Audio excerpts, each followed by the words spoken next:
Absolute wealth. Real investors, real results. Hey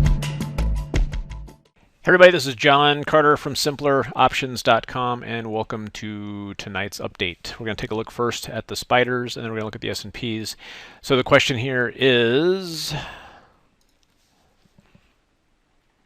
where do we go from here? And on the spiders, you can see that there's actually some pretty decent support here at 157, and these red lines actually represent huge levels of support. And typically when we reach a level like that, we consolidate there for a while.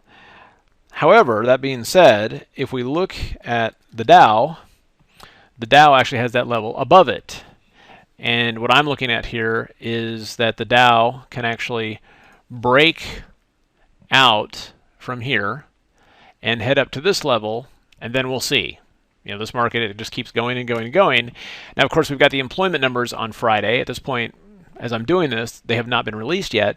But the ADP numbers came out, they were bad, and then the market essentially shook it off and rallied. So the question is that what could happen from the employment numbers to actually cause this market to sell off? And if they're bad, I don't think it'll, I think the market's expecting that. So if they're really good and it shows that the economy is heating up, that could actually hurt stocks because that could prompt people to think, hey, maybe it's time to stop quantitative easing. Because if quantitative easing stops, then that's a good excuse for stocks to sell off. So anyway, I think a bad report tomorrow would be good for stocks. If we look at the S&Ps specifically, then we're looking for a move to about 1610, where we could actually take out this high on a closing basis and head up to the 1272 extension, which is about 1610. Okay. And for plays, GMCR continues to set up here. You get this nice, beautiful squeeze. We've got a nice, oops. Well, that's good. I didn't want to do that. But we have this nice kind of wedge setting up right here. You got this here, and you've got it right here. And on something like this, what's happening is it's just building up energy, building up energy, and you have the squeeze and you have the waves. And the idea here is that the way this is pointing is that this energy gets released to the upside. Okay, so we're looking for that. And let's see, what else?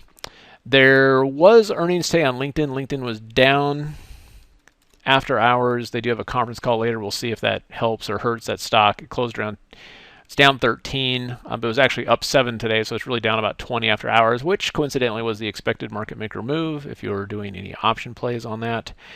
And then we've got, of course, take a look at Apple. Apple continues to climb here. It's very extended, but this was a huge major break from it. And today it got as high as 448.59, closed off a little bit, $2.50 from its highs into the close, and we'll see.